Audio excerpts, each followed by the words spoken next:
Skip Bayless to my left, Stephen A. Smith to my right. Good morning, Joe. How are you? Morning. How you doing, my man? How's everything? How y'all doing? We're good. You know, Carrie, if I wore that shirt, I would never hear the end of it. But I'm going to tell you, I like it because I would wear that shirt. Well, listen. Here we go. Let me tell you something.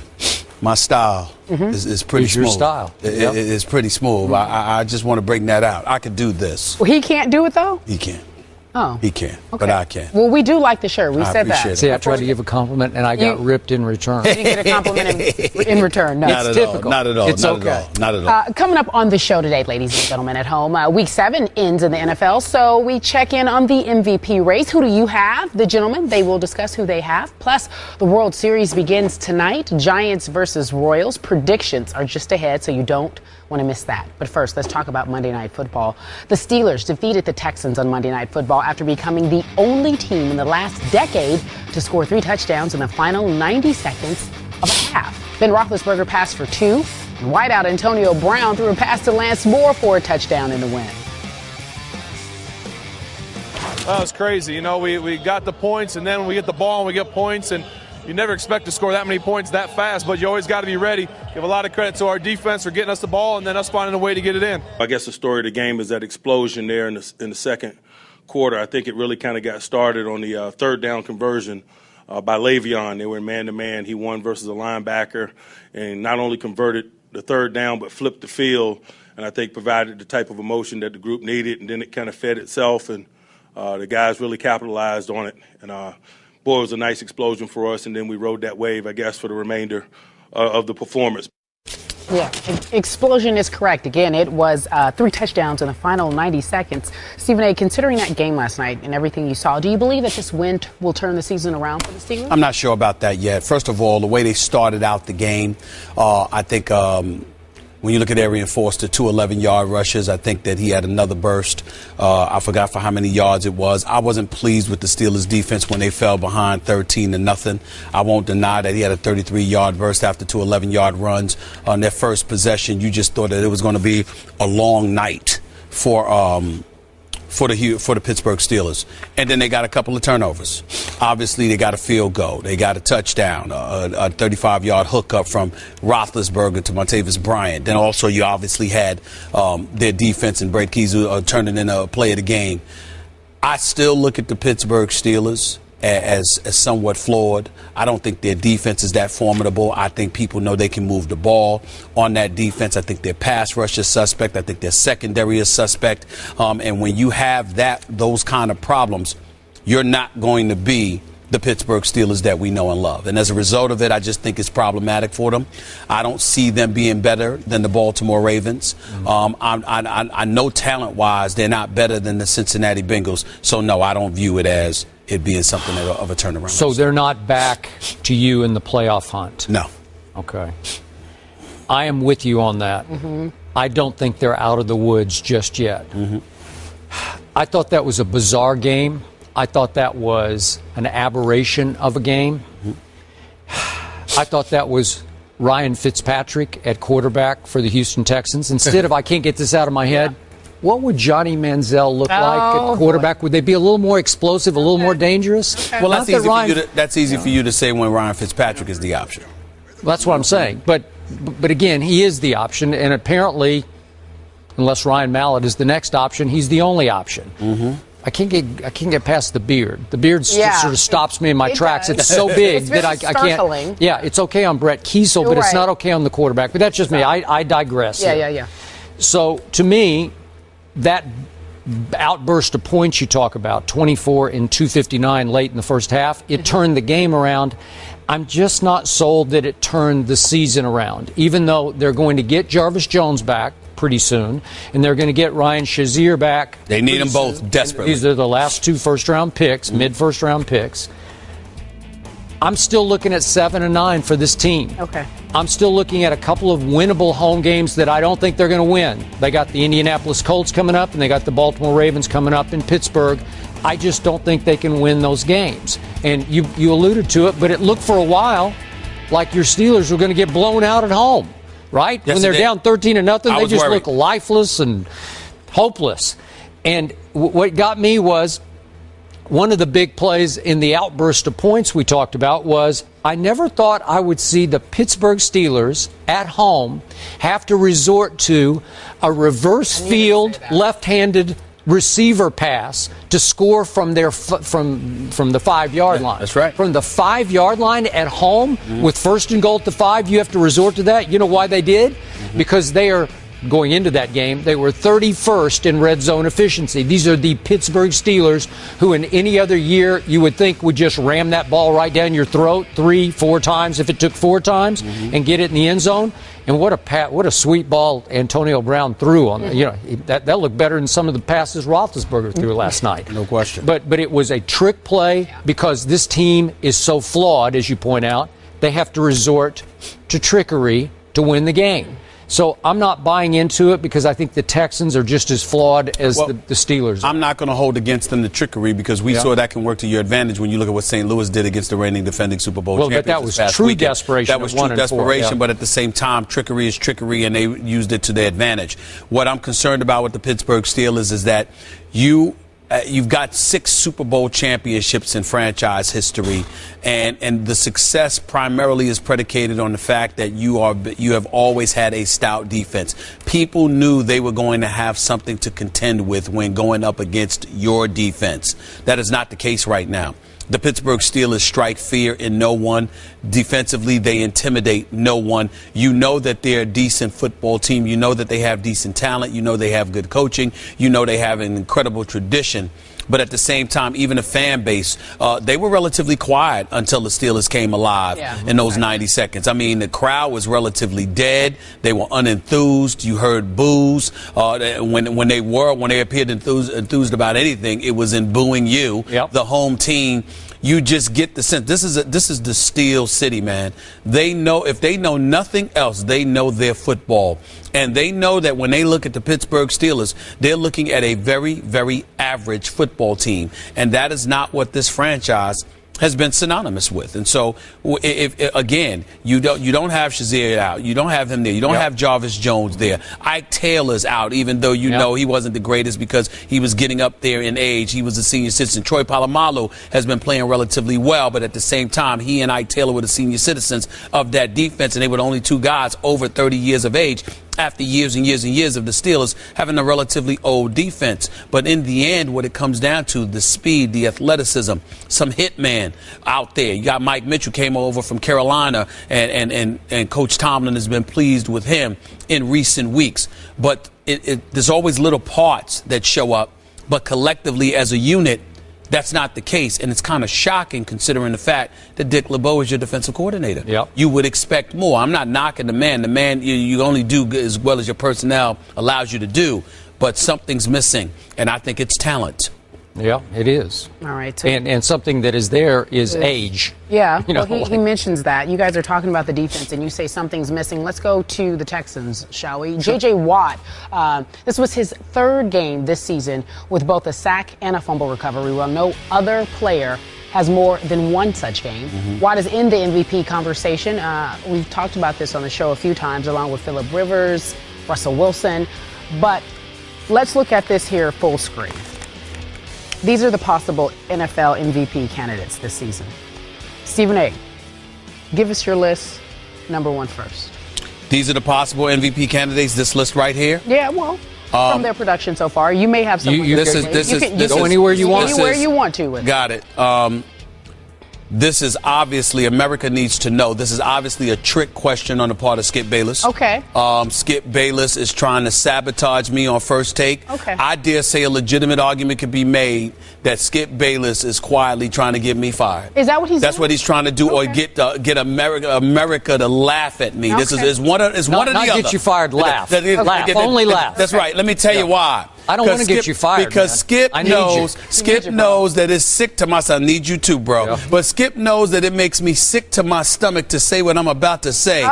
But at this particular moment in time, my league MVP, especially in the aftermath of San Diego's loss to Kansas City, because it would have been Phillip Rivers, my league MVP right now at this moment is DeMarco Murray for the Dallas Cowboys. I cannot believe that we have this question. This is a setup by Skip Bayless. What's that? What's to laugh at? Listen, because you know that's the last thing I want to admit. Is that what this? I have no issue, by the way, with DeMarco Murray. Of course, I love him. Yeah, it's a cowboy. Yeah.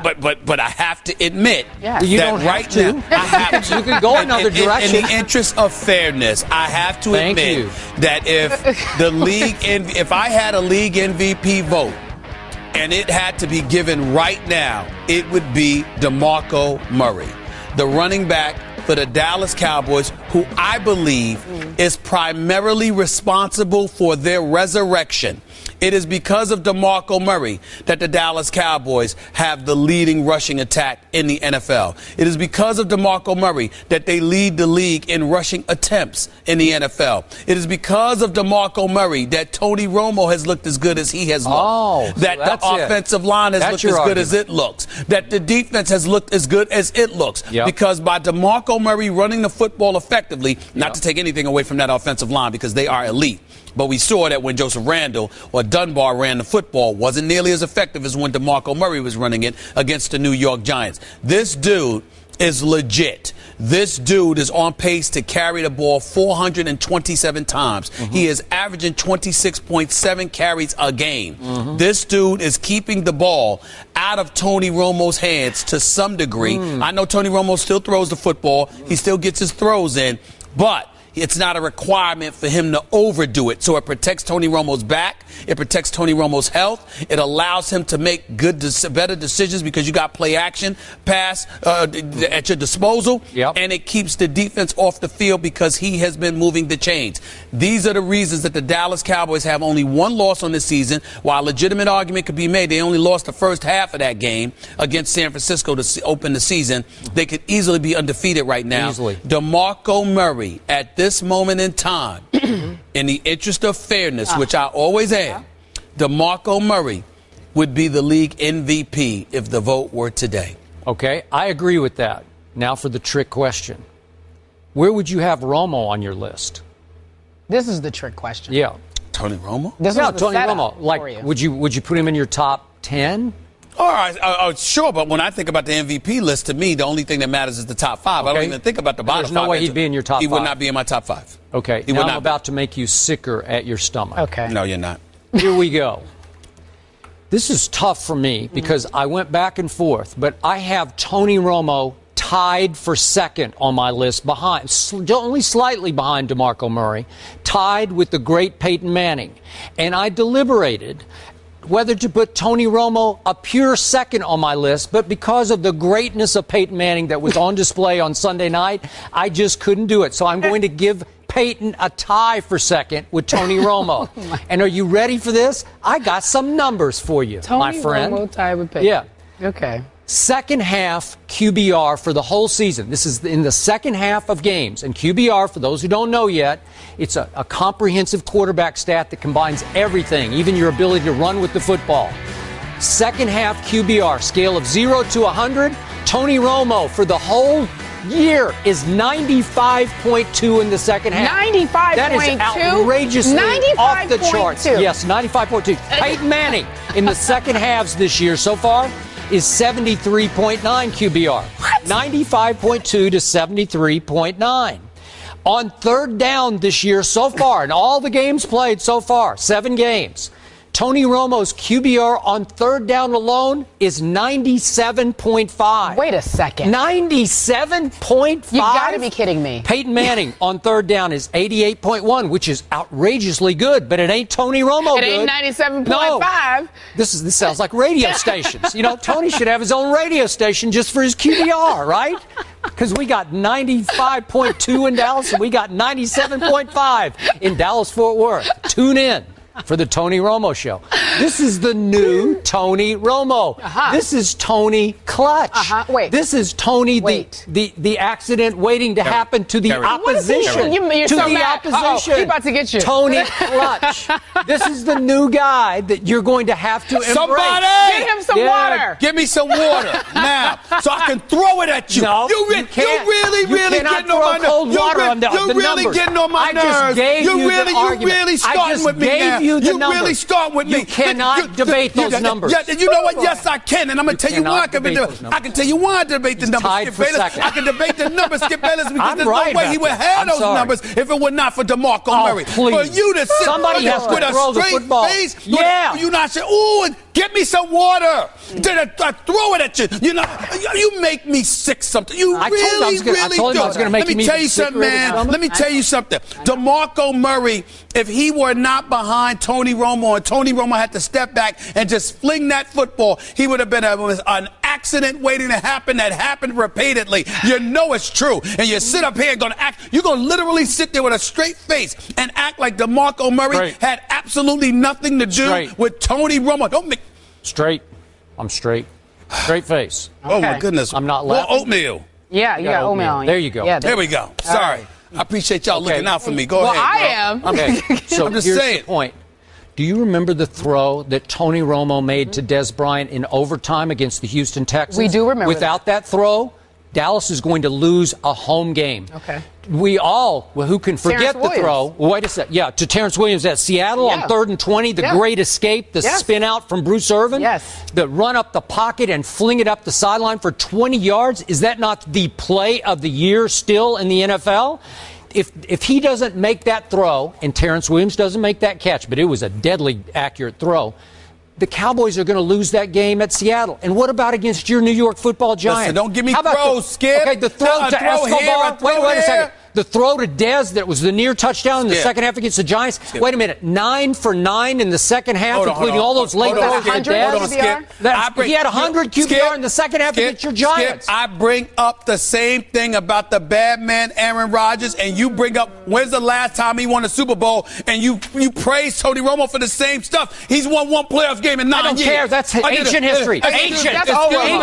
We're talking about 6-1. You admitted to me they should have beaten the San Francisco 49ers. No, I said they were a better team in the second half. Okay, they won 14-0 in the second half. It's two halves. Okay, since halftime of the season opener, has Dallas not been the best team in pro football? They have. So shouldn't Dallas's quarterback be at least tied for second? No, with the greatest regular season quarterback in the history of football? Tony Romo does not compare to Aaron Rodgers. He does not compare to No, he doesn't, because he's better. He's better than Aaron Rodgers right now. Tony Romo's better than Aaron Rodgers. He is better. I'm not talking about the big picture. You know what? I'm talking about performance. Conversation's over. Wait a second. Tony Romo's better than Aaron Rodgers. Time out. But what Aaron Rodgers been doing? After the season opener. What did he say after the season opener on Thursday night? What did he say about Aaron Rodgers? Time out. I'm off his bandwagon. I'm done with it. What did I say? Because he was I said because I said this man is the best in the game. How do you not attack Richard Sherman? Then they went 1-2. Aaron Rodgers told Stephen A. Smith and everybody else, RELAX. Relax. And ever since then, the man has won 4 straight. I'm good with him. And by the way, the bottom line is this. Have you seen what Aaron Rodgers has been doing? And Aaron Rodgers does not have DeMarco Murray. He does not have DeMarco Murray. They've given up 450 a game for 4 out of 5 Don't give me that. games. Don't give me Green Bay's defense. Please. Aaron Rodgers is not held accountable for that. Do I still have oatmeal on me? No, that's okay. So what I'm saying to you is that bottom line is Aaron Rodgers, don't even put Tony Romo in the same breath as Aaron Rodgers. Don't you start. Tony Romo has on performance this year? Who's got the better numbers? He's got DeMarco Murray. That's what he's got.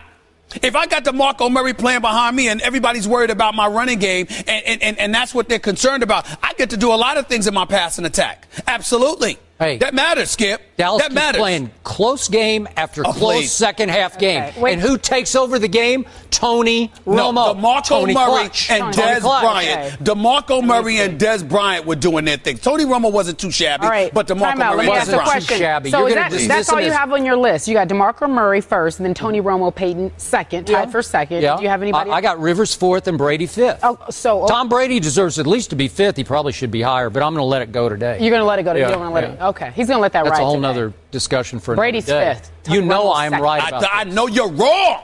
Tied for second. And you don't even have him in your top 5? You're being more disrespectful to DeMarco Murray? Oh, please. I gave DeMarco number 1 on my list. You know I'm right about this. Whatever. And it was a trick question. And now I've held your feet to the fire, and they got burned. Okay, so wait a second. I'm hearing in the ear that ESPN is now changing the QBR to the Romo BR? Yeah, Romo BR. Is that what it's called now? The That's Romo right. Well, BR. he owns it in the second half and on third down. It's going to be fun. I don't really see a rivalry renewed right now. We haven't done anything. right now.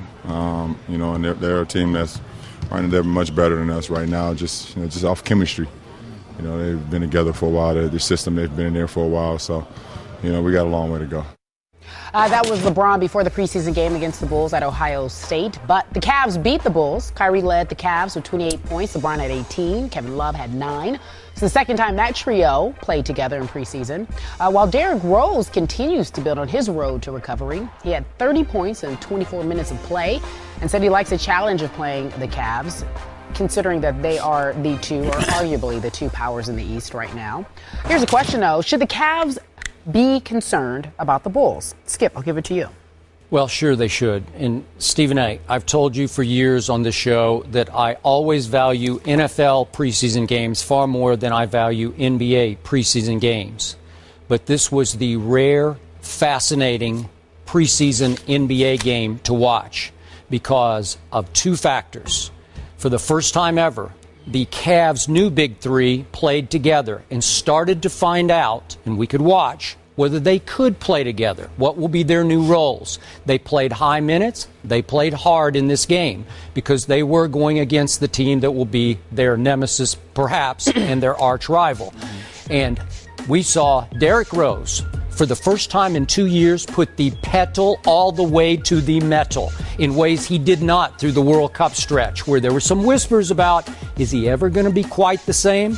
He was as explosive as ever and played with a confidence, a spring off that bad knee, both bad knees, confidence I had not seen from him in 2 years.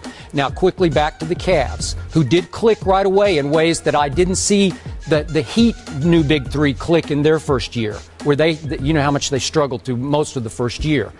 They clicked right away. But these are the issues I see. Kevin Love had his first poor shooting night. He goes 2 for 10 and 0 for 5 from 3.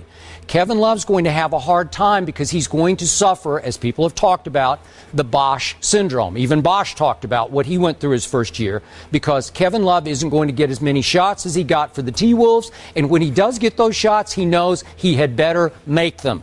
And he missed all 5 of his three-pointers last night, after he'd been hot from 3 in games that he'd played without LeBron and especially without Kyrie. Speaking of those two, Kyrie started taking a bunch of shots. Kyrie likes to shoot the basketball. He wants it in his hand. What did he wind up taking? 19 shots to LeBron's 11 shots. I think LeBron, over time, isn't going to love this. They're going to have to find a happy medium because Kyrie degenerated a little bit into, I'm going to take D. Rose one-on-one, and we're going to go back and forth, mano a mano. Well, that guy, LeBron, he's pretty good. And I don't know if his ego is going to take standing on the side watching Kyrie go one-on-one with whoever it is, the point guard of the night. And I think that could be an issue going forward. Finally, to D. Rose. What he did do last night that he isn't often capable of doing is he made 4 out of 5 threes. That made him 12 out of 18 for the game. So all those kamikaze drives, which I don't think he can get away with from this point on because it's the Iverson syndrome. It's just too dangerous to keep driving like you're running through brick walls down the lane. If he can keep making those threes, he is lethal. He is unguardable. But you tell me, he's a 31% career three-point shooter. Do you think he'll be a Derrick Rose? Do you think he'll be that much better this year? Because if he makes 4 out of 5 every night, hey, they're going to win the East, is what I'm going to say. Let me state this for the record so everybody can understand my position and how much how affectionately I feel for Derrick Rose. You know how much I love this brother's game. I contend to you that even with the big three in Miami, if Derrick Rose were healthy, there is no way in hell that the Miami Heat go to 4 consecutive NBA Finals. No way on earth. Somehow, some way, Chicago would have interrupted that stretch. Maybe 2 or 4, maybe 3 or 4, but 4 consecutive NBA Finals would not have happened for Miami. But they did beat them head-to-head. I understand that. I understand that. But again, they were coming. Chicago was coming.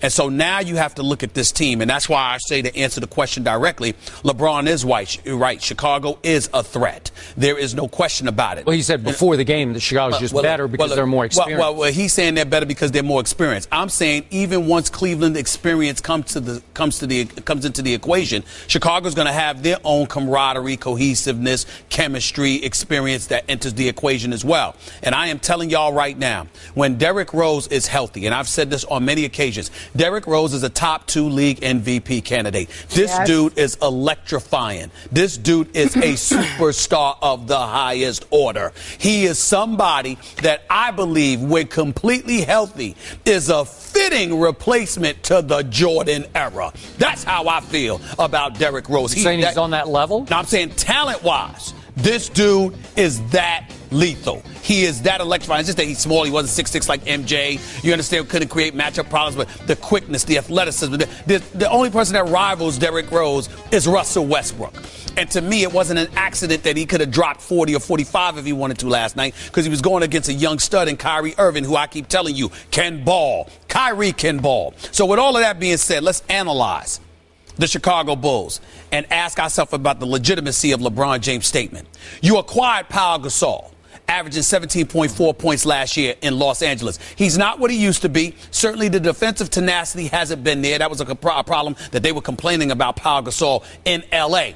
But he can still average 17 points a game. Playing for Tom Thibodeau, you know he's going to play better defense than he did for Mike D'Antoni in L.A. last year. So I'm not worried about that. You're pairing him with Joakim Noah, with Taj Gibson. That's a big plus, because the Bulls never lost who they had. They drafted Doug McDermott, who's a sharpshooter out of Cretan. You've got also this kid, Morodic, out of Spain, Real Madrid, who's also a 6'10" sharpshooter. So you got 2 shooters.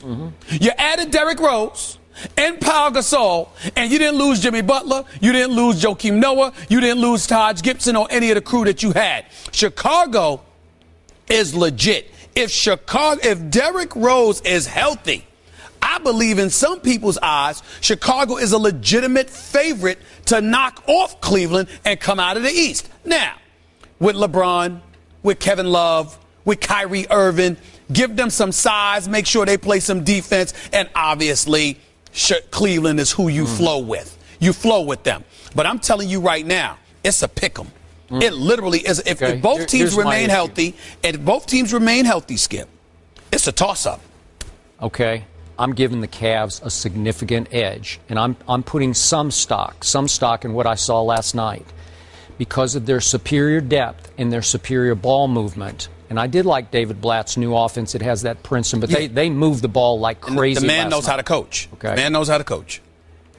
Chicago was having trouble last night fitting back in with D. Rose because you have to fit around him on offense. He dominates the basketball. He is going to shoot it, and he's going to dribble the air out of it. Question. Okay? I need a question. I get where you're coming from, but that's not my question to you. That's not where I'm going.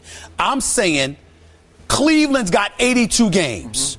Chicago's got 82 games to figure out. Let's say, when I make the comparison, I'm saying to you, Skip, I'm taking Cleveland at its best, and I'm taking Chicago at its best, believing that over the course of 82 games, you have plenty of time to gel and work out all those kinks. So because of that, I am asking the question, them at their best, you still give Cleveland a significant edge? Because I don't. I do, because I'm not sure how easy it is to play with this guy. It would be the equivalent of if Russell Westbrook with Derrick Rose. Okay. And I said this from the start. That's why he doesn't have any rings and why I don't love this team with him as point guard. But you also said he is the high-volume shooting point guard. That's fair, but you also said, and I'm coming back at you, you also said that you were concerned about the same thing with Kyrie. So what I'm saying to you is that if you have those same questions, you have the same questions about Cleveland that you have about Derrick Rose in Chicago. I'm going to guess. It took the Heatles, as they were called in that first year, it took them 2 years to gel, right? The first year it did not gel because we know what happened against Dallas in the finals, right? Yes. It was a meltdown by not just LeBron, but the whole show melted down. Right. Okay, in the second year, they began to figure themselves out.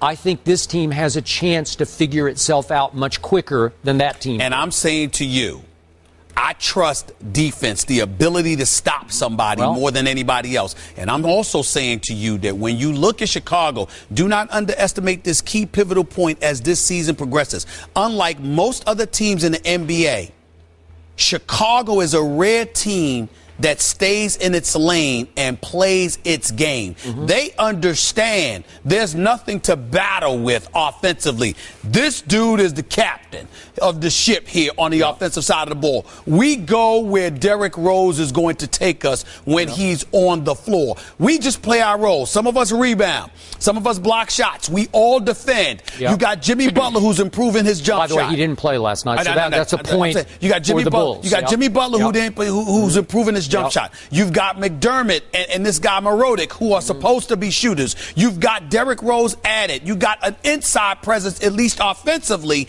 in a Pau Gasol, who's a legitimate 7-footer. I'm saying to you, you simply cannot ignore that, particularly within the Eastern Conference. I agree with you. Chicago will be significantly better on defense than the Cavs will be. That's going to be the Cavs' downfall if there is one. But this offense last night, dare I say, the Cleveland offense, it looked San Antonio-like. Really? Now, can the egos continue? It did. Wait a second. The ball was really flowing, man. That's interesting you say that, because Deontay just told me, according to Westgate's Superbook, the Cavs have the best odds to win the title. And right behind them are the Spurs. Well, that's wrong. Deontay, tell Deontay he's wrong about that, or whoever made those odds is wrong. The Spurs should be favored to win this title. Cavs are favored to win the title. Only thing that I would add is this. I get what you're saying, but the other part is this. When we look at LeBron and Cleveland and these boys, we're talking champions. This is a championship conversation. Right. The Chicago Bulls, assuming Derrick Rose stays healthy, may be better suited to go up against the West than Cleveland is. Okay, that could be the case. All right, final quick question. Kevin Love, how do you think ultimately by, let's go to April, how will he be fitting in by April? Will he be happy with his role? Because he had 13 rebounds last night, which is really good. Only 9 he just points, gets them just standing flat-footed for the most part. Don't worry about Kevin Love, because LeBron James may be the most unselfish superstar we've ever seen. I would buy that. He has no problem distributing the basketball. And if you can put the ball in the hole, particularly from the perimeter, which is what, see, LeBron, even though he's unselfish, it's a different thing altogether when you just throwing the ball inside and waiting for somebody in the post to deliver the goods for you. That's kind of boring to a lot of guys that primarily play on the perimeter. But when you're called upon to create and do things to facilitate others getting some points, and you're dancing on somebody and you're kicking the ball out, guys don't mind that. And LeBron is the kind of good dude that will penetrate into the teeth of a defense and kick it out to an open shooter. Kevin Love can deliver the goods on that. So because of it, I don't believe it's going to be a problem, because Kevin Love is going to get his shot opportunities, and that's all you're concerned remember, about. Chris Bosh made this point going back, 4 or 5 weeks ago. He went through hell that first year because the finger got pointed at him and he couldn't find his place. And to me, just to me, Chris Bosh is a little better player, all-around player, than Kevin Love. Yes, but Chris Bosh is not a better shooter than Kevin Love. And he can shoot, but he's not a better shooter. But Chris Bosh is the #1 option in Toronto, was a guy that could go inside out. Not only could he shoot a little three, he could shoot a 15 to 17 footer, but he was also given the license to operate in the post when he so chose. When Sam Mitchell, who was coach of the year, obviously was doing that. What you have is a situation with Kevin Love, when he gets points in the paint, it's usually off a rebound or something of that nature. Primarily his points, he can shoot from the perimeter, and he's a better spot-up shooter. And if you got a Kyrie who can dance on you, he can boogie on you, and you've got a LeBron James who's a threat because he's a locomotive coming into the paint and he can kick it out, then you're going to get open shots if you're Kevin Love, and you can capitalize on that. All right, okay, Stephen just last quick point. Quick, because we gotta get out of here. In the clutch, I'm taking Chris Bosh over Kevin Love to make big clutch shots. Stephen A. not too concerned about Love fitting in with the Cavs. He thinks LeBron will help that out, and you say he might experience a little Bosh syndrome in the beginning. It took a few hours, days, weeks to feel comfortable with pulling the trigger on this deal. I mean, you had Goodson here, you had Dimitri Patterson. This is another situation that could be a potential problem. And I look at it the other way. I look at it as this could be a potential coup for the Jets in acquiring a player of Percy's talent, his caliber. So again, it's really immersing him into what it is to act like a Jet and be a Jet and play like a Jet. And I'm confident that he'll respond. I'm definitely not a perfect person. I have a lot of things that I wish I could have done a little differently. But I'm moving forward. I'm learning from those lessons. Like I said, I'm happy to be here right now, and looking to make the most out of it. John Idzik and Percy Harvin talking about the trade. By the numbers, Harvin has 49 receptions on screen passes the past 5 seasons, third most among all wide receivers. Harvin, one of the most productive wideouts in the league. So will he be a steal for the Jets? That is the question. Stephen A. Smith, do you have the answer? Sure, he'll be a steal for the Jets because they didn't have anything to begin with. So anything is an upgrade. Anything's a plus. Your definition of a number 1 receiver is Eric Decker? I'm sorry. Who cares who 2 and 3 is? Cumberland's your tight end. You got running backs, which is solid, and Chris Ivory, Chris Johnson. Geno Smith clearly needs some help. And the Seattle Seahawks basically gave Percy Harvin away when you consider the draft pick that they gave up for him. So when you consider it from that perspective, and it didn't even involve a first rounder, and the draft picks were conditional, I don't think there's any doubt that it was a coup, it was a steal.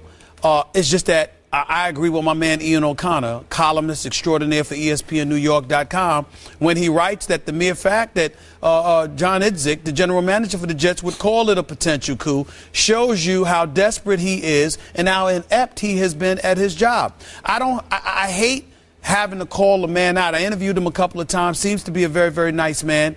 But I get tired of these executives that sit back and, everything is, you're a cap specialist or whatever the case may be. I'm almost to the point where why don't we have a cap specialist designated to do just that and bring in real football people to make football decisions, as opposed to getting somebody who's just a numbers cruncher and asking them to make football decisions. It's really a problem because when you consider the fact that Idzik had in excess of $20 million in available cap space, and you did absolutely nothing to really buffer this roster in a significant fashion, I might add, it really is disturbing. Eric Decker? Well, again, how I feel about that. You know how I feel about that. Again, we found him. We knew he was at the Super Bowl. I keep saying this. We knew he was at the Super Bowl. He did an interview. Yep. We knew he was at the Super Bowl afterwards because we saw a tweet or a quote. No, I knew he was there because he caught one ball for 6 yards. But during the Super Bowl, we couldn't find him for 60 minutes, pretty much. So, to me, it was just pathetic. And when I look at Idzik and the decisions that he's made, missing out on Antonio Cromartie, letting him get out the door, not getting Darrell Reeves, having an opportunity at Emmanuel Sanders, and missing out on him because you wanted to watch Texas Tech pro game, and you got Jay Samaro as a result of it, but still, that ain't Emmanuel Sanders. I'm just looking at the plethora of decisions that this man has made that has just been unimpressive. And it just says to me, this Percy Harvin move is about him saving his hide as opposed to giving, Rex Ryan what he needs. If the Seattle Seahawks made this deal now, there is no question in my mind they could have done it earlier. They could have done it earlier. Idzik wasn't interested in it earlier, as far as I'm concerned. I'm not saying literally, Skip. I know he would always be interested. I'm just simply saying you could have made this. We might probably had to give up a little bit more or settle for a little bit more. But the bottom line is you could have got Percy Harvin earlier to help out Rex Ryan. You didn't do it. So to me, it's not good enough. By the way, you have interviewed him on radio, but this is just me watching SportsCenter incessantly the way I do.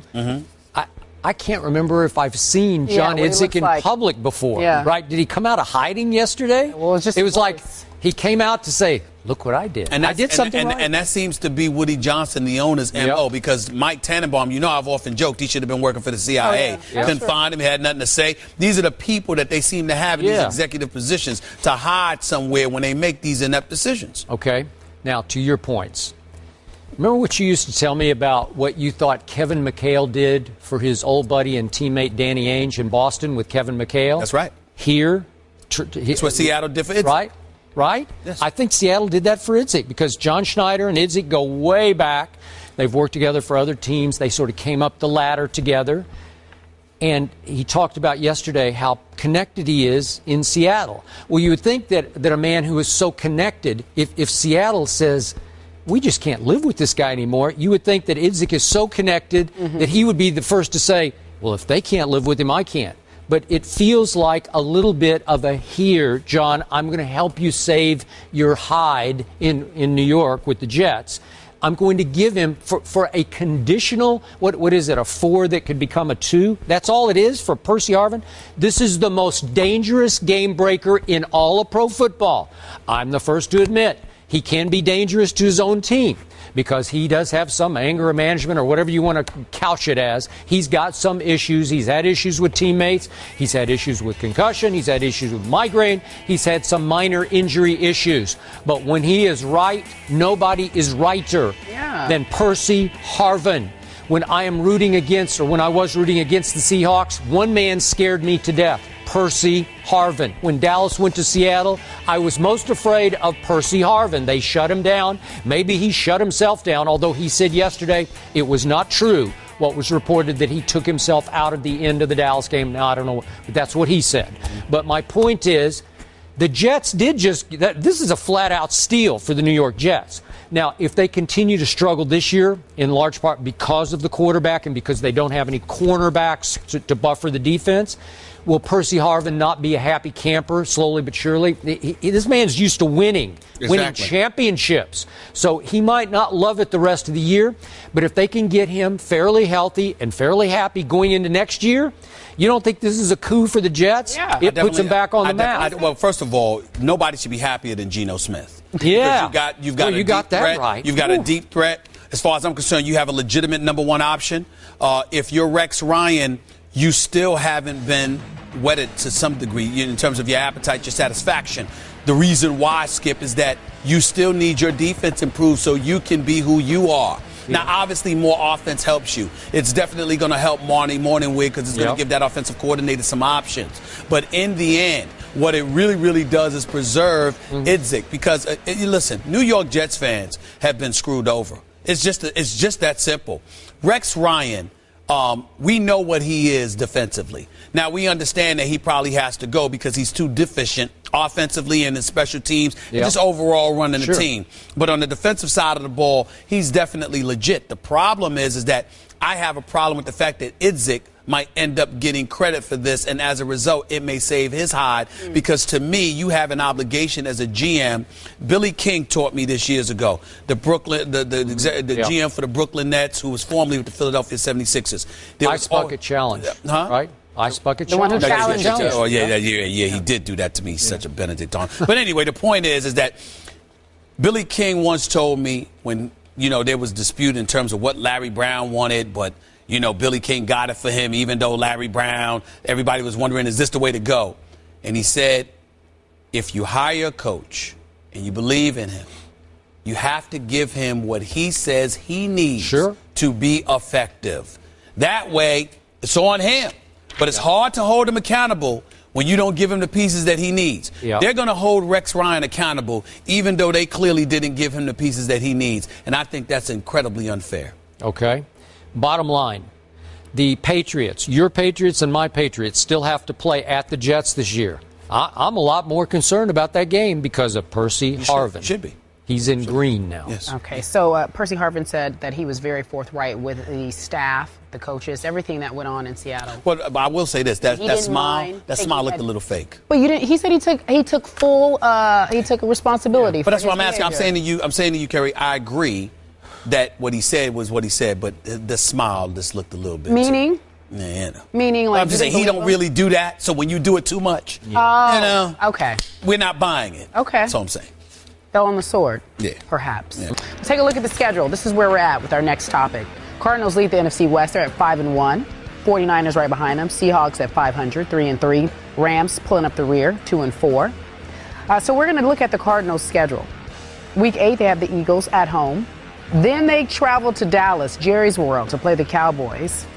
So we want to know, considering that schedule all the way down to Week 17, who do you think will win the NFC West? Can they maintain, Skip? By the way, I'm going to rename Jerry World. What are you? Tony World. Oh, now, because he's Tony World. Yes, because he's right, MVP. Stephen A. Yeah. Tony World. Okay, back to the question. No, you really getting on my nerves. I know, I'm trying. And you have some tea if you want, but it's hot. You can't throw that at him. Don't throw hot tea. I wouldn't throw hot tea. I ain't gonna let Ernestine get on my. Thank you. She would. She gets on mine occasionally.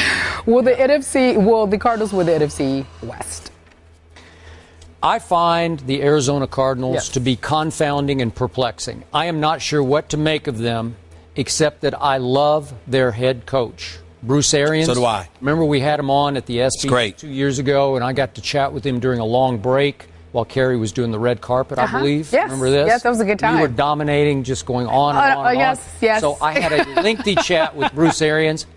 The man has some genius about him. I hate to call people flat out genius, but this man can really, really coach as a head coach and an offensive coordinator. And his football team right now has turned the ball over only 4 times. I think thanks in large part to Bruce Arians. That's second fewest in the National Football League, and that is a big reason why they are +7 in turnovers and they are 5-1. But I cannot buy completely into them. I'm still buying Seattle. I'm going to hang in with Seattle winning this division. I think it's going to be a dogfight the rest of the way. I'm not ruling out the 49ers, although we talked about it yesterday. It looked like they quit at Denver, especially in the fourth quarter. Is that a Harbaugh issue? You brought it up yesterday. And is that going to be an ongoing issue for this football team as they get healthier and get players back off suspension? I don't know, but they will be in it. It's going to go to the wire. Arizona obviously is in a commanding position right now. And I do hope that the Arizona Cardinals beat the Philadelphia Eagles this Sunday. Go Cardinals. Go Cardinals. Yeah, for this game. Oh. That's me. Benefit. But you know why I'm doing that. Yes, yes. Then I hope they lose at Tony World the next week. So I think they're going to, again, they got a good shot to be a playoff team, but not the division winner. I agree with you, and I'm leaning towards that, but I haven't definitively decided that yet because I'm not holding things against San Francisco to the degree that you did. I did see some quit in them myself, and I did not like that, but it was against Peyton Manning in Denver on that particular night. I agree. With the 4 horsemen. You know, I call the 4 horsemen. They were in awe. Westbrook, Demarius Thomas, Julius Thomas, Emmanuel Sanders. That's how I feel about them, okay? With that being said, that doesn't mean that I disagree with you about Seattle. I'm not sleeping on Seattle. I don't think it's over yet. I believe in this bunch. I believe that they're big time. I believe that they got that pride and that intestinal fortitude necessary to overcome their recent doldrums. I think the kind of loss that they just suffered from is enough to galvanize them and to get, 2 weeks in a row. First of all, you got smacked around by Dallas, and then you got tricked into losing. You did. No, they did. Against the St. Louis Rams. Yeah. So I think that they're pretty peeved right now, and I think that you can expect to see their pride take over and then respond to the challenge. I'm still going to say that the NFC West belongs to Seattle. But I am of the mindset that I'm not sold on Arizona because I'm looking at the schedule. You got Philly, you got Dallas. I think you beat St. Louis at home. Detroit is no joke this year defensively. And you remember, you're relying on Carson Palmer to come through for you, right? Yep. You got at Seattle. I'm done with Atlanta. Something's wrong with that franchise. Agreed. With them. But then you got Kansas City, at St. Louis, Seattle, and at San Francisco the last 4 games of the year. I can't definitively say that Arizona is going to pull that out. It's going to be a battle between Arizona and San Francisco, but I definitely think the NFC West still belongs to Seattle. Remember, even with Carson Palmer late in the year, I think it was second to last game of the year last year. They went up to Seattle and won with Carson Palmer. But that's why I don't believe it happens again. Okay, I agree with that.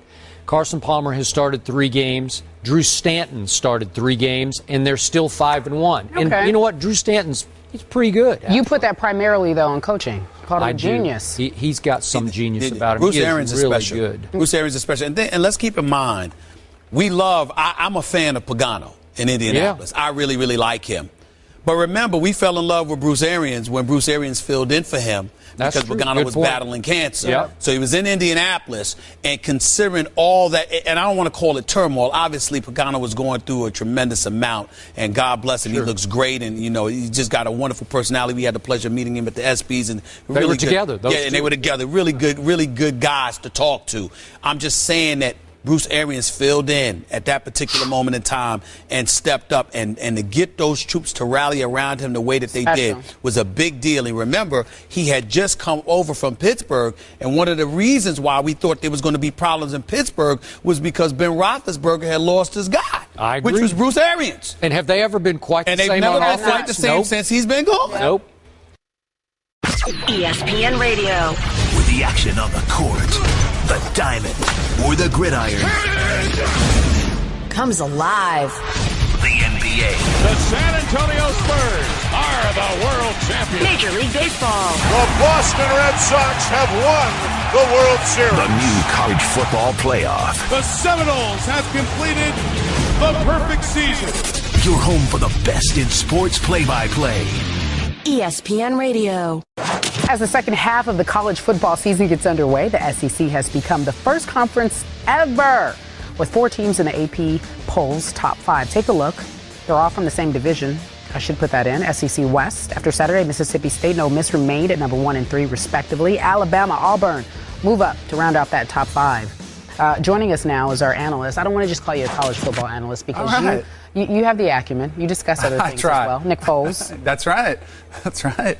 Sticking by him. I'm sticking by him. I have no comment. You have no comment on that? Yeah, okay. Football left. A lot of football. You're right. Come on. I'm teasing. You know, I like to tease you. All right, listen. So you have an interesting take on this. How many teams do you believe, because as we just shown, 4 of the 5 top teams are from the SEC West. Yes. How many, when it's all said and done, will make that college football playoff?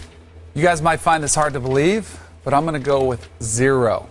What? I'm at 0. 0 SEC teams? SEC West. 0 West. 0. Say not a 1. Lean in. All right. You guys, lean in. So what are you going to smack me? Check your temperature. I never smack you, man. Hear me out. Let me tell you why, okay? Go ahead.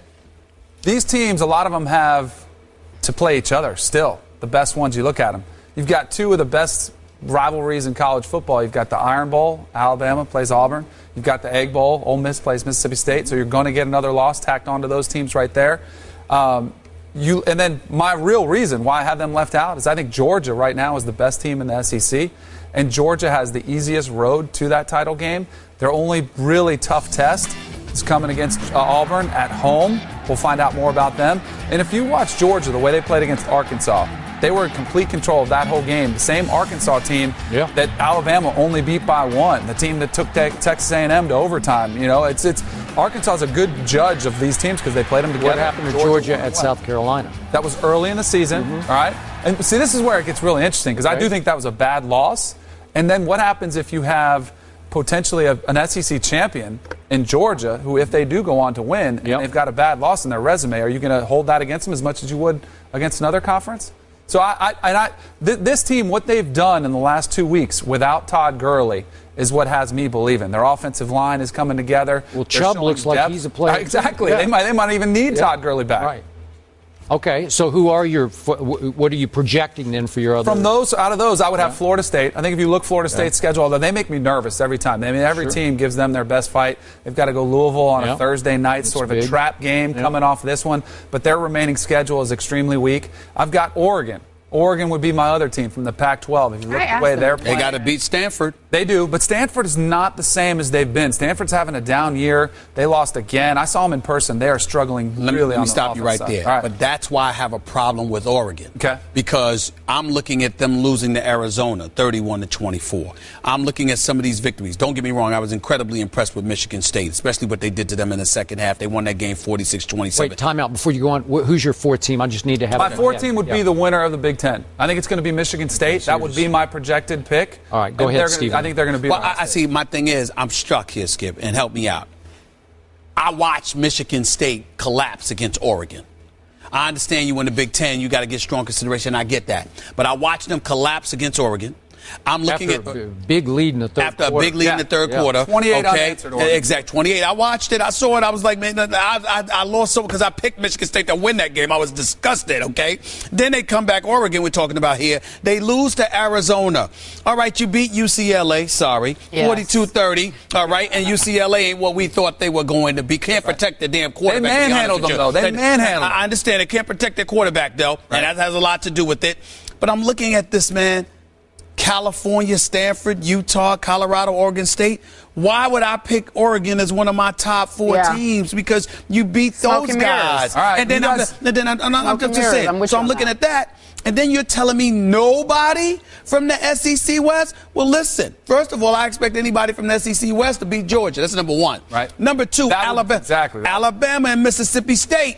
Go, if Alabama runs the table the rest of the way, if they beat Mississippi State on November 15th, if they beat LSU before that, if they beat Auburn to close out the regular season, who's ranked number 5 right now, excuse me, they going. That's a big They're going to the top 4. They're going to the top 4. If they do, they'll deserve the spot if they do. I'm just saying, when you say no one, I'm like, wait a minute. Mississippi State doesn't have a loss yet. Right. What if they beat everybody but Alabama?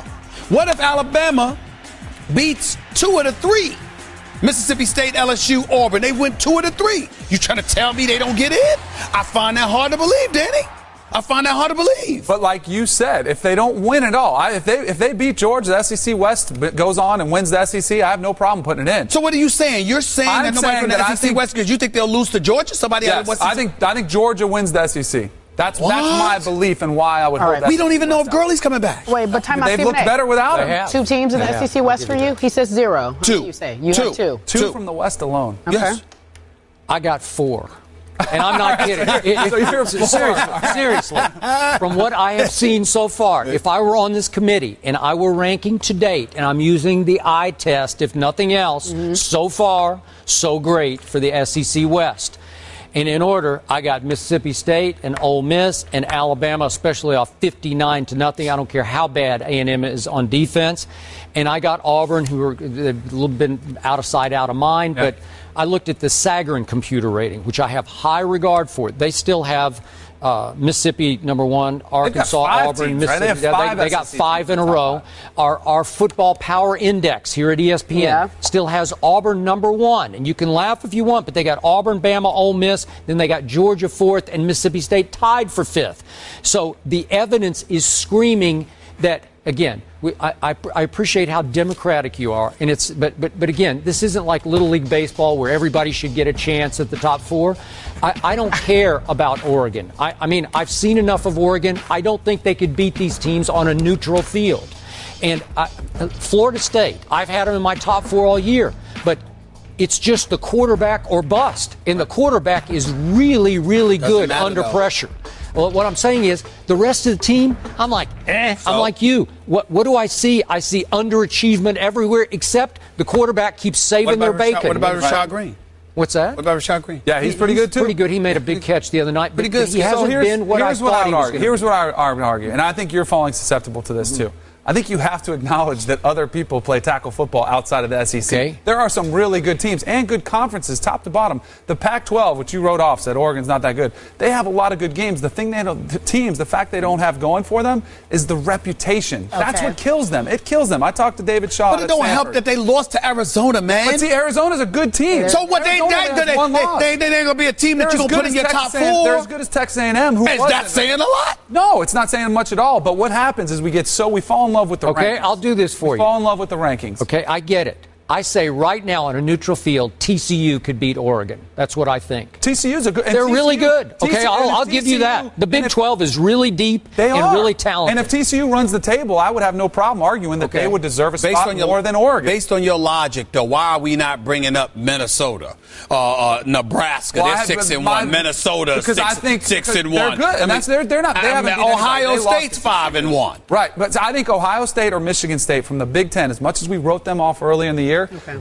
Whoever wins that game and goes on to win the Big Ten, I think should be represented. Listen, we're going to have everybody can't play each other. So we understand there's going to be a few one-loss teams, two-loss teams to consider. Right. I respect where Skip is coming from in terms of his eye test. I'm asking you, don't give me a decent team, tough team, whatever. Based on your eye test, watching football and knowing football the way that you do, you trying to tell me that you can sit here with a straight face, Ole Miss, Mississippi State, Alabama, Auburn, all in the SEC West, and you telling me none of them would get picked and the top, you would be a part of your top 4? I'm telling you, if they're that good, then beat Georgia and win your way in, and I'll take that team from that. SEC. I'm sorry, I'm so touched. You'll take one team from the SEC. Yes. Okay, one? Let me ask you. Let me ask you this. So last year, they had 3 out of the top 5, and that was big news, right? They had 3 teams in the SEC. So we had these same types of conversations, right? Mm-hmm. What happened to the SEC on the big stage last year when we said nobody can compete with these guys? Florida State beats Auburn and Oklahoma beats Alabama. I know where you're going. Go ahead, Skip. Alabama, after this kick 6, they just said, we're done. We're out. We are emotionally crushed. But that's crazy. Because, they made Joe Montana. They made Trevor Knight into Joe Montana, and Trevor Knight ain't that good. Trust me, because I'm an Oklahoma fan. Or maybe it's the fact that they didn't look good against Manziel. They don't look good against quarterbacks who are dual threats and play up tempo. I got that's not right. Denny, you're right. That should be held against them. Denny, you're fair. That's good. But my point to you is this. Let's flip it now. We can't say that about Mississippi State. We can't say that about Ole Miss yet. Right. Undefeated. And you're still sitting here with a straight face talking to me about Georgia, who lost to South Carolina. Early. South Carolina. Now it's early. Now it's early now. Now it's early. Listen, I don't care. The fact is they lost to South Carolina, who has stunk up the joint this year. So let me ask you this then. So how are you going to pick Georgia? Well, let me ask you this. If Georgia would win the SEC, would you hold that against them? Would you hold that South Carolina loss against them? Listen. I would say to you that depends on who I'm comparing them with. If you're telling me that Mississippi State is balling, that Ole Miss is balling, but they run into Alabama. I mean, in the case of Mississippi State, because Ole Miss already beat Alabama. Right. I got a problem with that if that's held against them more so than Georgia has South Carolina held against them. I got a problem with you telling me that would be held against them more than Oregon losing to Arizona would be held against them. Arizona's a good team. That's a good team, Arizona, that you're talking about. Arizona State, but Danny, why are you really saying everybody falls in love with the rankings? Because the way the SEC this season, the big headline, there are 8 teams from the SEC started in the top 25. For instance, that's how we fell in love with Texas A&M. They beat a top 10 South Carolina team, so we're all like, oh, they must be really good. We find out they're not. After Mississippi State wins their 3rd game in a row, Dan Mullen says, we just beat 3 top teams in a row, which he did, but if you looked at the numbers, but you found out later, LSU is not a top 10 team. Texas A&M, not a top 10 team. Auburn, a good win. That's their best win of the season, so I would say they get that. I can respect where you're coming from, but my thing is that if you look at the level of competition, it's almost like, where's your case? I don't hear you saying why Oregon should be top 4 team in the nation. I don't hear you saying I have Oregon in my Michigan top 5. State. I have Oregon in my top 5. You have them in your top 5 because that's what I needed to hear. Yeah. Because I'm like, wait a minute. Then if you're talking to me about somebody out of the Big Ten, Michigan State is your pick, how come they're not ranked in the top 4? Yeah. I'm looking at the teams right now. The rankings in college football matter to me because everybody doesn't get to play everybody. Right. There's no March Madness to lean on. It's not pro where you play everybody. You can only play the games on your schedule. Right. So the eye test means everything. And all I'm saying is, if you look at the eye test, I look at Mississippi State. Well, what I'm seeing, I'm looking at Ole Miss, with Bo Wallace and those boys, and what I'm seeing, I'm looking at Alabama, Roll Tide. I'm just like, wait a minute now. With that schedule that's coming up, don't talk to me about nobody in the SEC West. They're going to galvanize each other. They're going to beat up each other. If this new selection committee dares to completely shut out the SEC West, they all should be fired. They all should be fired. I mean, and at least I don't have to fire the great Archie Manning because he stepped down. So I'm okay there. And to me, it won't have any credibility, Skip. Danny, it won't have any credibility. Look, are we heading toward this democratic view of this playoff where 4 of the top 5 power conferences each get a slot? Is that where they're heading? That's what it sounds like. Is that no, see, but this is the thing I learned last week because they brought in the selection committee, Jeff Long. The chair of the committee came. We did a mock selection. Did you do it? Yeah, I was there. So I sat in through it. I played the role of Oliver Luck. Wow. And so what I learned the most is that it's extremely subjective. So there could be people that vehemently disagree on teams because of criteria that are important to one person as opposed to another. So I could say, you know what? I really want a conference champion. That means a ton to me. The person sitting right next to me, Stephen A, could say, I think the eye test shows me the most. Right. So did anybody say that? No, yeah. Okay. I think to me, if I was on the committee, I would want to see conference. But it's also based on the legitimacy of the conference. Let's say, for example, hypothetically speaking, what if we were talking about college basketball and we talk about Duke and North Carolina, but you know what, they don't all play each other. But you know what, Drexel. Right. Hey, really? Well, here's a perfect example. Not to disrespect Drexel, my man. If Florida State, but you know what I'm saying. And here's the perfect example. If Florida State loses, I would have no problem leaving out the ACC champion. Okay. It's a weak conference. They wouldn't be there. Right. And the team that I'd be remiss not to mention at all in this discussion, and they're not in my top 4 now, but they could be, is Notre Dame. Yeah. You look at what they have and their remaining schedule, and I think college football would love a rematch of a potential. I got them in my top 4. Would be awesome. I got them in my top 4. They deserve it. I got them in my top 4. Notre Dame. They deserve it. Here's a question. Has Kobe Bryant hurt the Lakers' chances of getting any big-time free agents? Well, according to one article by Henry Abbott in a recent feature for ESPN magazine, it says that is the case. It appears Kobe may have cost the Lakers Dwight Howard, Carmelo Anthony, Paul George, and several others. One agent who had a Lakers client in recent years said this, quote, Kobe is like the big rock in their front yard. You can't mow over it, so you just have to mow around it. Another anonymous agent was quoted as saying, "I've had a lot of clients in the last 5 years, good players who didn't want to play with Kobe. They say that his teammates become the chronic public whipping boys. Anyone who could possibly challenge Kobe for the spotlight ends up becoming a pincushion for the media, even Shaq." Again, it's an article that will be in ESPN.com or ESPN the magazine. Stephen A. Smith, your thoughts? Contrary to popular belief, I'm willing to concede that there may be some truth to that. Nelly, rapper, rap artist, and a friend of this show, has said that on many occasions. A guy's not wanting to come play with Kobe. Dwight Howard, everybody talk about sources, said hell with all of that. I spoke to Dwight Howard many times. Dwight Howard, that's part of the reason he didn't want to return to L.A. That's just the bottom line. Yep. We all know about the Shaq-Kobe feud in the past, and there's legitimacy to the notion that some people may not want to come and play with Kobe Bryant. I don't have a problem with that statement. But as somebody that has known Kobe for more than a decade, that obviously speaks to him a lot, I always resent how the stories just stop there and nobody gets into why people may not want to come play with Kobe.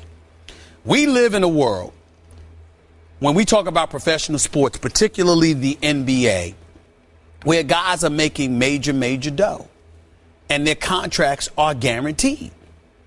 Kobe Bryant thinks about his money when it's time to get his money. But once the deal is signed on the dotted line, Kobe ain't about nothing else but trying to win. And he usually believes that he's the best because he puts in the work.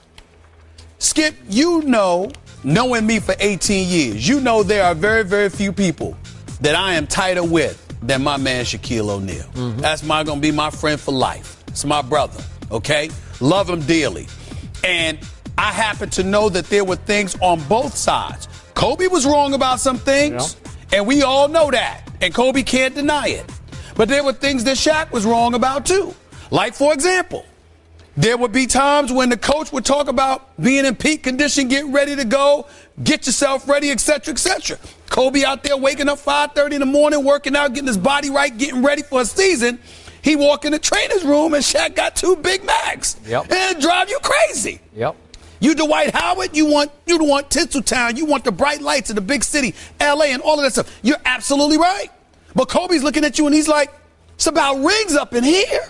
We're sitting here, and I'm not knocking Dwight Howard for this because he was doing what was best for his future, and I respect it. But when he was a member of the Los Angeles Lakers, and then he approached free agency, and Steve Nash and them found out sitting across the table from him why he had some issues or whatever the case may be, and Kobe came up in there reportedly with some shorts and a T-shirt on, etc., etc. Kobe's like, yo, we're champions. It's the Lakers. You haven't won yet.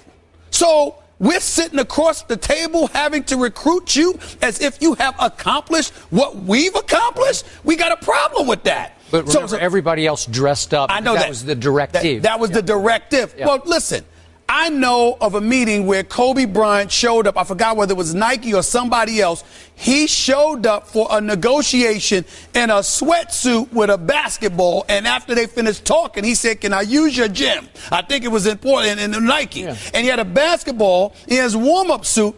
And he shot turnaround jumpers from the baseline for 3 hours. This is who he is. So when you have that level of commitment to excellence, and you sense that other people don't have that, you're going to have an issue. And you're going to rub people the wrong way, because what you need and what you want is a level of commitment and investment from them that you're giving. And if you are the star and you have established yourself as one of the greatest of all times, and you've got multiple rings to bring to the table along with everything else, and there are other people who haven't accomplished anything other than being recognized as really good players who deserve max dollars, it's pretty hard to get this guy to sit up there and lay at the altar for you like, you're what we need. So again, Kobe, I get the point of the article. It ain't perfect. He doesn't have the magnetic personality my man Michael Jordan had, et cetera, et cetera. But in the end, tell why. Tell that, listen, this is what this brother brings.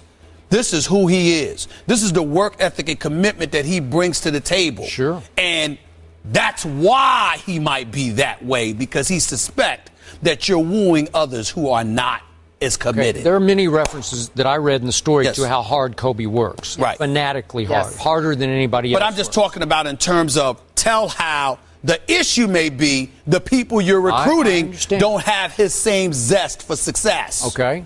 So Carmelo was there for his big visit. Remember back? Well, Carmelo, that's a different ball. That was about the money. Okay, but they ain't have enough money. Okay, but remember, Kobe flew back from Europe just to meet up with Carmelo and He's got love for Carmelo. Whatever. He's got love for Carmelo. Okay, and for whatever reason, wires got crossed and he missed the meeting with Carmelo. Don't know why, but this is Kobe Bryant we're talking about. And in no way do I want our discussion to diminish the greatness of this man as a basketball player. He is the closest we have seen to the great Michael Jordan since Jordan. And I will always stand by that. The problem with Kobe is, and my takeaway from this article, is that his greatness in his latter stages of his career has become his greatest weakness. It has, because he is so great, he is so driven, he has such a high degree of killer instinct that he wants to still be Kobe even as his body begins to betray him at age 36 in his, what are we going into, 19th year. And we know about the Achilles rupture and we know about the knee injury. The body is starting to go. So Kobe, in his latter stages, his management is hoping he will give in a little bit to, I need to help recruit somebody else here, and he will not give an inch to anybody else for the reasons you so eloquently stated. He ain't going to no Dwight Howard recruitment session dressed to the nines. He's not going to do it for Dwight because he knows who Dwight is and who he is not and who he wasn't as a Laker. So Kobe's just going to show up in his sweats, man. Who cares? And I'm okay with that. But you're doing in the long run, you're cutting off your nose to spite your face just a little bit here. So why did the Lakers give in and give him his money? Well, it points out at the end, I don't know if you got this deep, it's a long article, but it is worth the read. But they're kind of the last mom and pop operation. They're a family run business and they need their money from their tickets and their TV revenue. And he is a local TV draw of the nth magnitude. Yeah. Kobe Bryant, no one can compare to Kobe as a local TV draw. And he will be a great draw again this year. Am I right about that? No question. Yes. I mean, everybody, I'd tune. I mean, I'm going to watch him as much as I can. It's kind of hard in our time zone occasionally. But the problem is that they just said, we have this, what is it, a $3 billion 20-year deal with the Time Warner. Time Warner. Yeah. Mm-hmm. Okay. Well, they need Kobe. Maybe not to win games, but to win TV viewers. So that's what you got, and that's what you're stuck with. And so you have a team this year that almost certainly will not make the Western Conference playoffs. But Kobe got his money, and Kobe's got 5 rings. Mm-hmm. And Kobe plays like he's starving, but he works out like he's starving. Does. You talk to people who work out with him, and they'll tell you that. So my point to you is that, you know, the Shaquille O'Neals of the world, Kobe looks, and he's rekindled his relationship to some degree with Shaquille O'Neal. But why? It was out of respect and appreciation for what he might have missed until he was working with other folks. And so when you see the dominance of a Shaquille O'Neal, the greatness of a Kareem Abdul-Jabbar, of a Magic Johnson, of a Kobe Bryant, and you know nobody was kissing their butt, why is it that they got to turn around and do that with somebody who's less accomplished than them? Did anybody ever sit there and say, it's the obligation of the Lakers organization to figure out a way to do this without needing Kobe Bryant? Okay. That's my point. All right. So here's the question. Here's the bottom line to this when we're talking about winning and losing. There's an anonymous quote from a source close to Lakers decision makers late in the article that says, Kobe wants to win, but only as long as he's the reason we are winning. Nice. Meaning the ball's going to be in his hand and he's going to take the most shots almost every night. Are you okay with that at this stage of his career? I'm not okay with that because I haven't seen him in the last year and a half. If Kobe can still do what he does, that would be different. But I will tell you this. When I've had conversations with Kobe, one of the things that really rakes his nerves, it offends him, is that people forget all the things he does. He's like, I played point guard. I remember one time he and I got into an argument because we were talking about Michael Jordan. He said, man, look, I love that brother. Yeah. I respect him. He's one of the greatest ever. No doubt about it. One of? He was like this. One of. He said, what if not the greatest ever? Okay. He said, but I'll give it to him. He knows. This is what he said. That's how he thinks. And so he's saying, who has he been asked to play point guard and off guard or to run a team or to play small? He said, I play multiple positions and I do whatever it takes. And everybody want to act like I just shoot the ball. I D up, I pass, I rebound, I do whatever it takes. They also quote Nash, they quote Nash in this article, and Nash essentially says it'd be nice to find some middle ground. I love Steve Nash. Yeah. Love Steve Nash. Steve Nash, the Phoenix Sun, can make a statement like that. But Steve Nash, the Laker, hasn't been in uniform healthy enough to be making statements like that. I'm sorry. All right, the Steelers win over the Texans last night, marked an NFL record, 23 straight games with at least 5 catches and 50 receiving yards for one Antonio Brown. Since the start of last season, Brown has led the league in both receptions and yards. Our NFL analyst, Antonio Pierce, on Antonio. How's that? Two good names. I like it. Okay. So where should Antonio Brown rank among receivers? He's up there.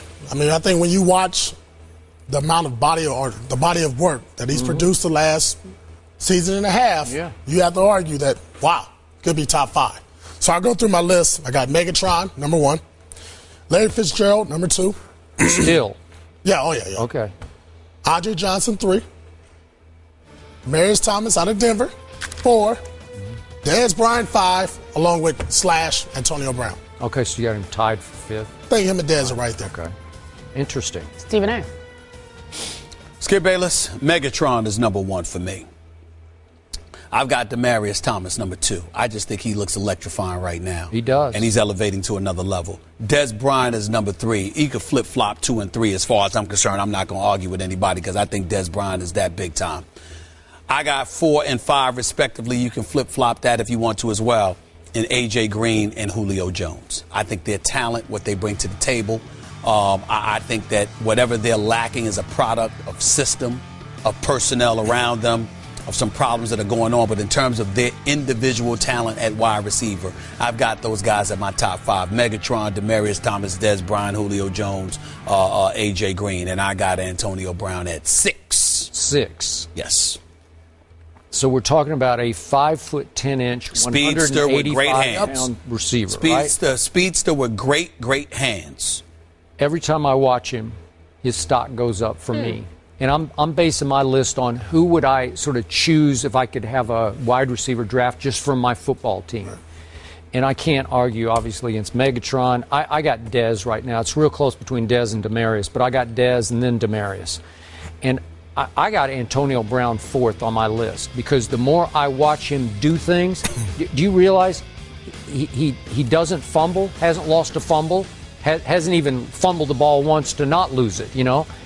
He's durable, he's tough, he returns punts, and he can be a dangerous punt returner, so you got like added value there, causing double jeopardy for the opponent.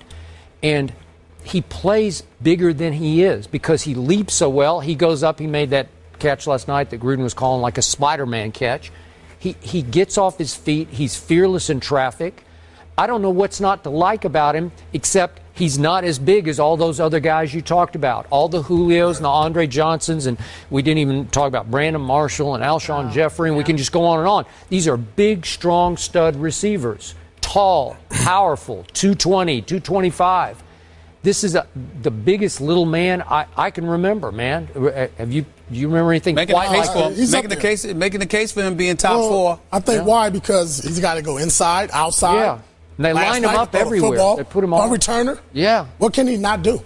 He's a bad boy, no question. He's a lot better than I thought he would be, and I always knew he was going to be good. But I could see why they could afford to lose Mike Wallace, Emmanuel Sanders to some degree. That's what they thought. I would have preferred that they kept one of those guys, preferably Sanders, because I like Sanders better than Mike Wallace. Yep. But there's no doubt that Antonio Brown is big time. I just look at Julio Jones, what he brings to the table for Atlanta. I respect it. I look at an A.J. Green. He hasn't played in all 6 of their games, but I know his ability and the size matters to me. But If somebody wants to sit there and say he's top 5, Steve, he's not 6, that's hard to argue. I'm shocked you two guys don't have Larry Fitzgerald up there a little high. Not right now. You know what? Not right now. Why? No. Well, he still demands a double team. I know. Still have to have a safety over the top. Listen. Mad respect for Larry Fitzgerald. Don't blame him for that quarterback problem. But that's what I'm saying. It's not so much that I'm blaming him. It's because of their problems at the quarterback position that I'm unable to see. You know, he's growing older, and we can't really see what he is and what he isn't compared to what he was because of your problems at the quarterback position. And maybe that he's suffering because of that. But it's just difficult to gauge where. And plus, you got Floyd out there with him. And Floyd has become their top numbers That's receiver, right. He's become their top numbers receiver. So the fact that you've got somebody playing with you that has been perceived or comes across as a better option while you're on the same team, despite those quarterback problems, I'm not taking anything away from Larry Fitzgerald, but you have people coming into the season and said he may have lost a step. He's still big time. He's still elite, but he may have lost a step because if you remember, at one time it was Megatron and Fitzgerald. Yeah. Now we're talking about Demaryius Thomas and Des Bryant. That's who we're talking about in the same sentence as Calvin Johnson, and I don't think that's an accident. So on our list, we have all surrounded this little man with former first-round picks. Am I right? Like Calvin Johnson, Dez, Demaryius, all first-round picks. A.J. Green, first-round pick. Yeah. Andre Johnson, first-round pick. Julio Jones, first-round pick. Right? You just keep on going. And this was a former sixth-round pick from Central Michigan. Right. Really? It's about heart. I remember Plaxico Burress telling me when he was in Pittsburgh, he said, hey, man, this is one bad receiver right here. Really? I said, man, this little guy, he said, man, that little guy can go up there and get it tough, block. I mean, we don't even talk about that. He's a scrappy little guy. You know, he doesn't back down from anybody. You can talk hard all you want to. I've seen a lot of dudes with heart that were scrubs. His brother could play. Antonio Brown's a bad boy. No question about it. Victor Cruz had a great run for a while. And he's out of the same mold, right? Sort of out of the same mold, but he's not. But Victor's bigger. Yeah. Would you say that? Bigger. Would you agree with that? Yeah, he's bigger. He's bigger. I don't know. The routes that you see Antonio Brown to Victor Cruz are not the same. You got more downfield routes with Antonio Brown. Antonio Brown is faster. Well, Victor Cruz is just a slot guy, right, for the most part? I think so. Yeah. And this guy's lining up. This is a wide out man. I mean, he can do it all. He's a ball player. Yeah. All right. He's a ball player. Antonio Pierce, it's always a pleasure to have you. Thank you. Long Beach Poly coach. They're on fire. Are they on fire? What's happening? 7-1. 7-1. Because of you. 99-9. Oh. Who you coaching with? TJ Usmanzada. Yeah. I brought up his name because did you know I called the cops. There's an APB out for TJ Usmanzada. We can't find him. He's still missing since he sat up here and was talking all of that smack about Cincinnati. Can't find him. Can't find him. I try to warn him. Can't find him. Can't find him. What did you say? What was your warning? Don't see him anywhere. Be careful. Be careful. Don't see him anywhere. First take, not the last take. Wait, seriously, guys, I just came up with something great. Tweet us on Tuesday if you're in the league, because you know that's their off day. Because this is what just happened. Still not buying Arizona Cardinals. Still going with Seahawks. Real Skip Bayless. Just fine with us, so says Patrick Peterson. You know what? I love Patrick Peterson. We've had him on the show. He's big time. He's big time on and off the field. Yep. So I respect the heck out of that. And that is the perfect response. Fine with us. So show us. Show us. Yeah, ain't nobody. He ain't saying nothing offensive or disrespectful. At all. We're good with it. Tweet us on Tuesdays if you're in the league and you're watching the show. I just came up with that. We're moving on to baseball now because obviously the World Series kicks off tonight when James Shields faces Madison Bumgarner. The Royals and the Giants are combined 16-2 this postseason. And according to Elias, that's the best combined record in the wild card era entering the World Series and the fourth best in the divisional era. However, both teams return tonight from extended layoffs. So I must turn to our resident baseball expert, and you have to take that name, whether you want it or not, because we both agree. So it's done. Who wins game one, Stephen A? Skip Bayless. Tonight, I believe the Kansas City Royals will win game one. You do? But are we talking the series or just game one? We're doing game one now, and then we'll move on to the series. The Kansas City Royals will win the game tonight. I know Bumgarner's pitching, but I still believe that the Kansas City Royals will find a way to win game one tonight. Even though the Royals, I understand that they've been struggling with run production. But I just believe in this staff, man, especially these closers. And I'm thinking about Herrera, Wilson, and Holland shutting down the 6th, 7th, and 7th, 8th, and 9th. Oh, dude. I'm rolling with it. Okay. For this game. This is the game of this series. This Why? is the tone setter because of what happened to the Colorado Rockies in 2007. Remember, they got off to the hot start in the postseason and won their first 7. Yes. And then in Game 8, after a week off, they had to go to Fenway Park. Remember, at least Kansas City's at home. But they lost 13-1, and they imploded after that because your confidence could be a little fragile once you lose a postseason game. I'm going to go with you.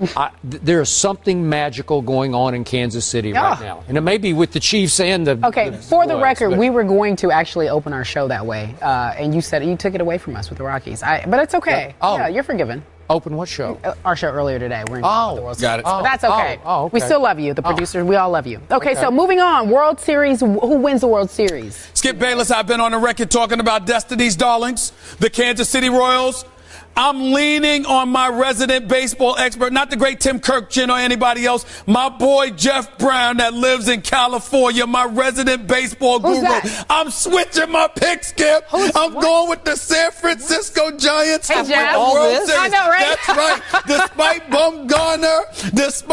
Despite Bumgarner losing Game 1, despite Kansas City being Destiny's Darlings, the Giants beat the Nets. They beat the Nets. They beat the St. Louis Cardinals. Posey, Bochy, I believe, is going to outmanage Yost. I am going to lean on my boy Jeff Brown. After all you've said my about boy your Jeff Royals? I'm going to lean on the expertise of my boy Jeff Brown in Cali. I'm going with the San Francisco Giants. So you're not going with the Royals. You're not being loyal at all. Hold on. I'm a Yankee fan. I have no loyalty to the Kansas City Royals. You get the song? You don't know that song? No, not at all. I'm a Yankee fan. He's disloyal. He's so disloyal. Disroyal. You are disloyal. I'm rolling with the Giants because I'm rolling with my boy Jeff. I'm rolling with Destiny's Darlings, man. I got the Royals. I'm going to go 7 games, though, because I do have respect.